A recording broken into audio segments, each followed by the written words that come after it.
ha? Ganun. Mahabol kayo ng ganun-ganon. Leading gaganyan-ganyan. Pagkatapos ang lalaki, ganun-ganon, ha? Okay, 5, 4, 3, 2, action! Ayan, sige pa, more! Ganun pa, gumaganon. Ganyan. Oo, ganyan. Agapito, parang meron ng pigsa sa kinikini. Ganyan. Macho-macho. O, baka sabihin niyo na hindi niyo. Ayan. Ay, Mayordoma. Saguli. Bakit nasa labas yung mga bata? Aba, baka mapul mo niya yung mga yan. Nakita mo ito, inuubo na ito, ha?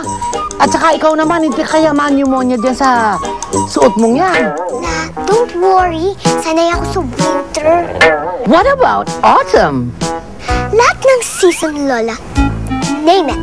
Kaya ko. Oh, you must be the girl for all season. Oh, yeah. I'm more than that. Ha?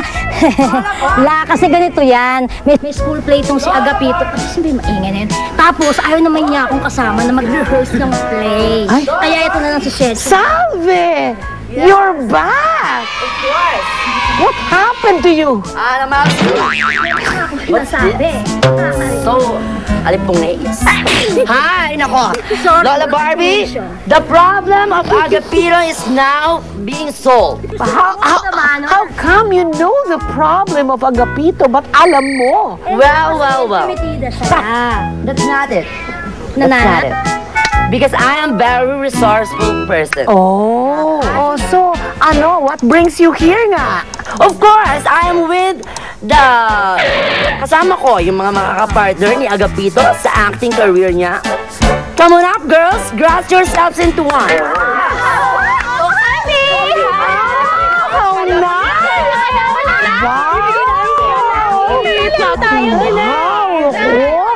Ay, ang gaganda! Ito na ba? Nakakatulong! They are the ones. Oh, I see. I'm so happy!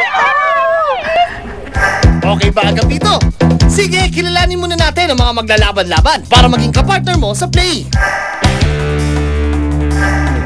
Pinatunayan niyang kaya niya lahat ng hamon nang makaabot siya sa Final 3 ng Survivor Philippines Palau. Siya si Jeff Gaitan. Siguro nandito pa rin sa akin yung adventurous part ng life ko na hindi pa rin nawawala. Kumbaga, I know na dito may experience ko ulit yung mapunta sa isang malaking challenge. And gusto ko ulit i-challenge yung sarili ko kung hanggang saan na this time yung makakayanan ko. Ako mananalo ng 100,000 pesos dahil gusto ko ng 100,000 at magsha-shopping ako at magpapakain ako. Kaya 100,000, come to me. Kwela pero palaban at walang inuurungan. Para sa kanya, no fear. Kahit anong challenge pa yan. Pwes, ibigay mo na ang iyong best, Jana Dominguez. Naku, mahirapan ako nito. Kasi nasanay ako sa mga nakakalaban ko yung I didn't like that, yung mga ganun.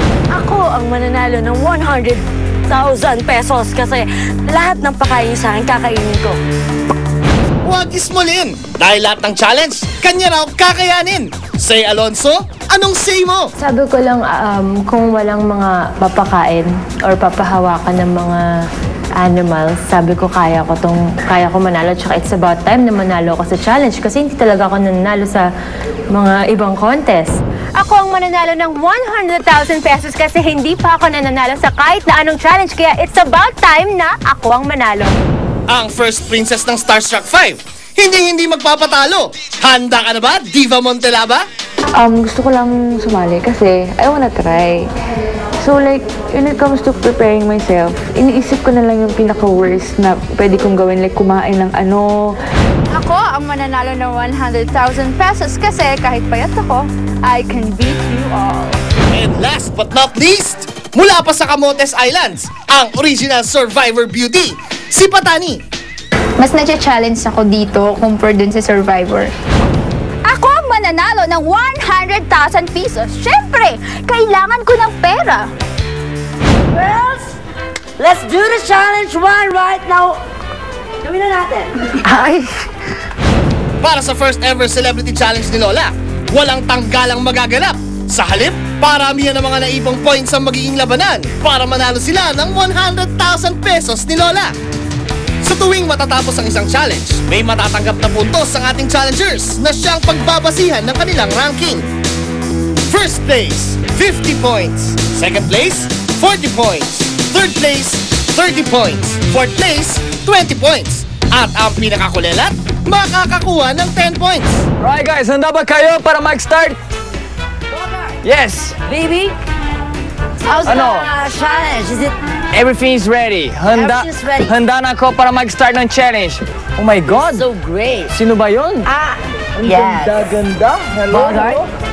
Of course, these are my challengers for this first challenge. Salve, salve, salve. Hindi ka na nahiya talaga sa sarili mo. Napaka-atri mo.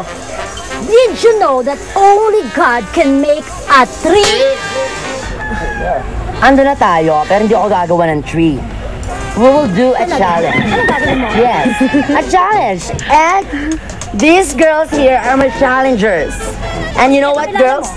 For this challenge, you have the chance of a lifetime to win 100,000 pesos. 100,000 pesos at stake in your own. Kung mapag-announce ka naman ng 100,000 pesos, parang sa'yo manggagaling naman yung pera, ha? Why? The 100,000 pesos will came all the way from my pocket. Paket? Wala kang paket? Mula rito, kailangan nila mag-free fall para matamaan ang pulang bola na nakasabit para gumalaw ito. Mas malayo ang andar ng bola, mas malaki ang puntos na matatanggap nila. 50 points sa pinakamalayo at 10 points naman sa pinakamalapit. May dalawang pagkakataon ng mga challenger para makapuntos. Pagkatapos ng dalawang attempt, pagsasamahin ng points nila para makuha ang kanilang final tally. Susunod, ang No Fear Girl na si Jana ang unang sasabak sa Free Fall Challenge. Masungkit kaya niya ang pinakamataas na puntos?